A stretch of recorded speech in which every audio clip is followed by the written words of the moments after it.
Buenas tardes, mi nombre es Luis Felipe Cárdenas y en compañía de mi compañera Dayani Perdomo, hoy les queremos hablar para la clase de principios gerenciales algo muy importante en el tema organizacional de las empresas.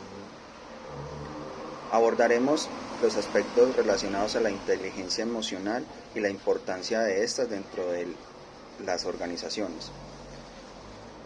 Dentro de cada organización, obviamente es fundamental la jerarquía, en donde obviamente habrán personas que se destaquen por su capacidad de liderazgo y porque son aquellos a los que realmente están destinadas la toma de decisiones dentro de la organización.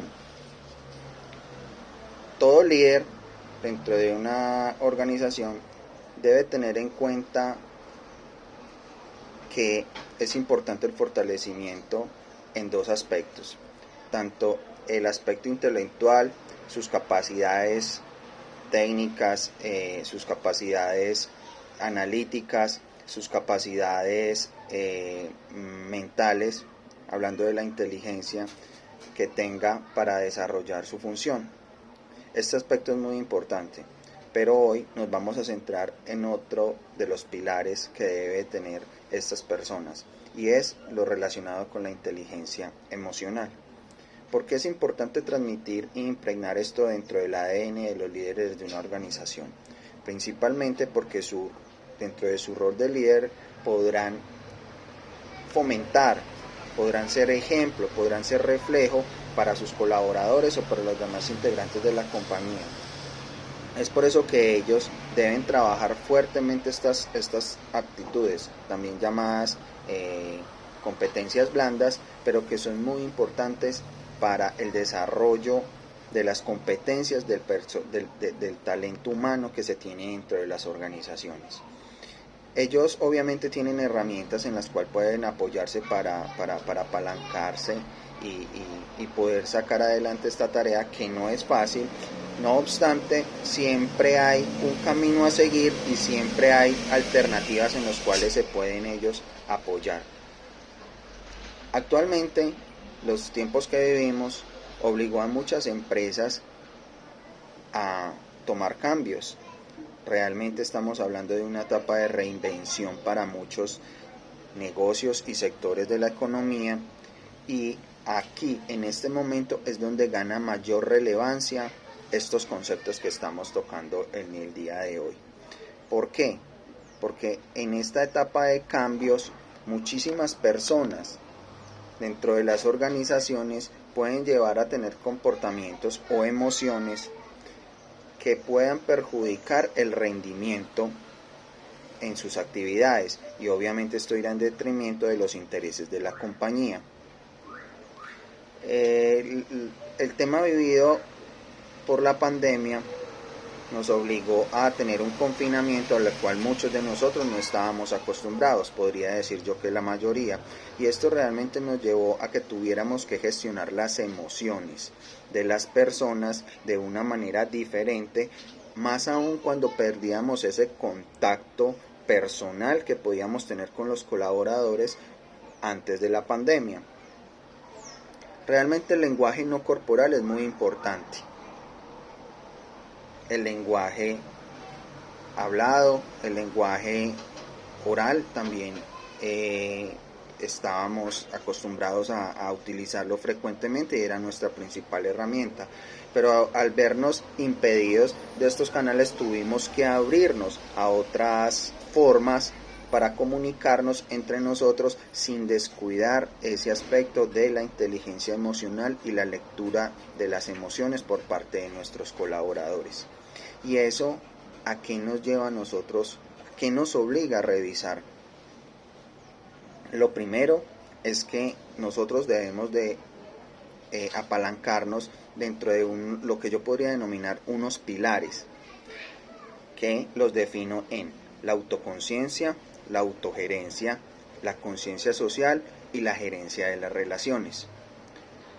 Si retomamos estos 4 pilares, podremos tener unas herramientas muy acertadas para la gestión de estas emociones dentro de los equipos de trabajo. ¿Cómo lo podríamos llevar a cabo?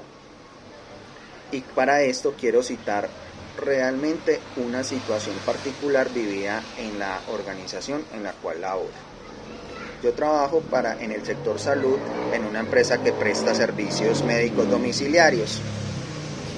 Durante esta cuarentena, muchos de los colaboradores tuvieron obviamente que trabajar desde sus casas, pero atender todas las problemáticas y todos los retos que tenía el negocio, porque la empresa seguía funcionando. Y más en este tiempo, nuestro servicio ganó mayor relevancia y, al contrario de muchos otros sectores o de otros negocios que se vieron disminuidos en sus operaciones, nosotros nos vimos incrementados en nuestras solicitudes de servicios. Nuestra operación creció, nuestras ventas crecieron, y eso nos llevó a que teníamos que garantizar el funcionamiento de la empresa a pesar de las restricciones y de las condiciones que se vivían en ese momento. Obviamente, para muchos colaboradores lo primero que fue un obstáculo fueron los temas de la comunicación. Recibir la comunicación de los usuarios por diferentes medios, WhatsApp, diferentes aplicativos, alternativas que tenían los clientes para contactarnos, los llevó a darnos cuenta de que no estábamos preparados para recibir tal volumen, y esto metió en unos estados de ansiedad, en unos estados de estrés a muchos colaboradores que no sabían realmente cómo gestionar su trabajo ante esas circunstancias.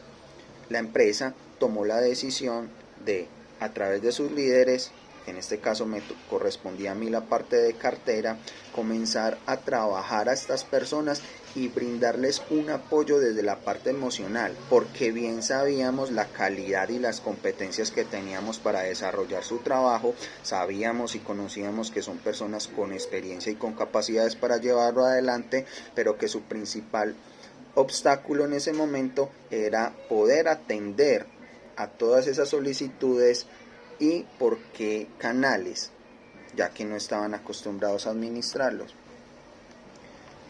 Todo parte tomando uno de los pilares que mencioné anteriormente, y es la autoconciencia. Esto debe partir por cada persona. Cada uno de nosotros dentro de una organización debe tener muy claro cuál es su rol, qué cosas puede controlar, qué cosas se pueden gestionar realmente, y tiene que tener realmente mucha claridad en este sentido para que todas esas cosas que le puedan pasar en su cabeza, todas esas tareas, objetivos que tenga que desempeñar, la persona tenga claramente en su mente hasta qué punto puede llegar a atenderlos, porque realmente se pueden ver desbordados por estas situaciones. Entonces, lo primero es crear una autoconciencia en el colaborador y en cada uno de los miembros de la organización. Una vez se tiene eso, ya podíamos nosotros entrar en el segundo pilar, que sería la autogerencia. En este sentido, nosotros invitamos, ahora me gusta utilizar mucho el término de empoderar a las personas, motivarlas para ser cada día mejores y brindarles herramientas para que puedan tener esa gerencia de sí mismo y de sus actividades, ya que esto nos permitía a nosotros, al no tener esa cercanía física que teníamos con nuestros colaboradores, teníamos que sembrar en ellos una semilla que les llevara a que cada uno debe autogerenciarse. ¿Esto qué incluye? Dentro de la autogerencia encontramos aspectos muy importantes como son el control emocional. Este pilar también lo podríamos llamar como autocontrol.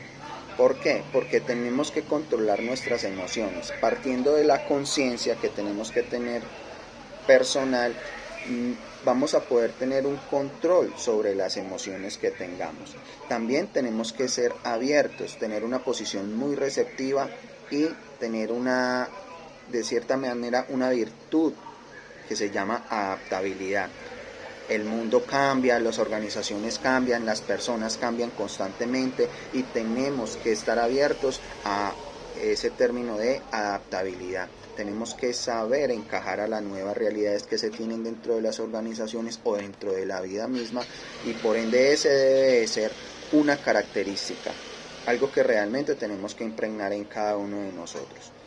Siempre dentro de las organizaciones va a haber una orientación al logro. Toda organización persigue unos objetivos y esto es importante que los colaboradores y cada miembro de las organizaciones tengan claro hacia dónde se van. También hay algo que se tiene que manejar y es fundamental y es trabajar con optimismo. A pesar de las circunstancias, el optimismo siempre nos llega a guardar una luz de que todo lo que hagamos va a ser en pro de la mejora, y eso obviamente nos va a ayudar a tener un poco más de confianza cuando estemos desarrollando nuestras actividades. Logrado esto, la empresa consiguió tener de cierta manera otro pilar, que lo podríamos decir ya una conciencia social. Si logramos tener una conciencia social dentro de la organización y los colaboradores, obviamente vamos a conseguir de que cada una de estas personas sientan empatía, y esa empatía va en concordancia tanto con cliente interno como con clientes externos. Siempre nos va a interesar la otra posición de nuestro compañero, de nuestro cliente. Al lograr eso, ya podemos cerrar la brecha que existe entre las personas y lograr un acercamiento, y que la comunicación, cuando se tienen barreras para que ésta fluya, o cuando tenemos que cambiar las formas de comunicarnos, cuando tenemos la empatía, estos canales pueden ser más fáciles de conseguir. De esta manera logramos que la comunicación fluya, entendernos entre colaboradores, entendernos entre coequiperos y saber de que obviamente todos los problemas de una organización se manejan a través de la comunicación y las ayudas que se puedan presentar. Logrado esto, podremos llegamos a un punto de tener una conciencia organizacional, algo que ya está dentro de la organización y que todos los colaboradores tienen claro. A partir de esto, ya la empresa comenzó a enfocarse en realmente lo que era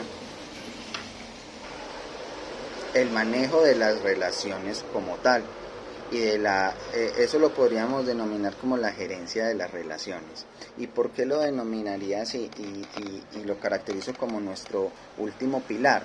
Debido a que ya en este nivel, de entre las personas siempre se pueden dar algunas diferencias. A pesar de que logramos sentir empatía, muchas veces esa empatía no nos obliga a que tengamos que dar por sentado la posición de las otras personas, y muchas veces entre esas diferencias que se tienen se puede lograr a tener algunas diferencias.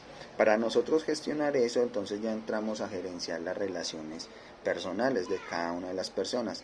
Dentro de esta gerencia de las relaciones tenemos conceptos muy importantes como es la influencia que pueden dar algunas personas con el ejemplo, también el manejo de los conflictos desde las áreas de recursos humanos.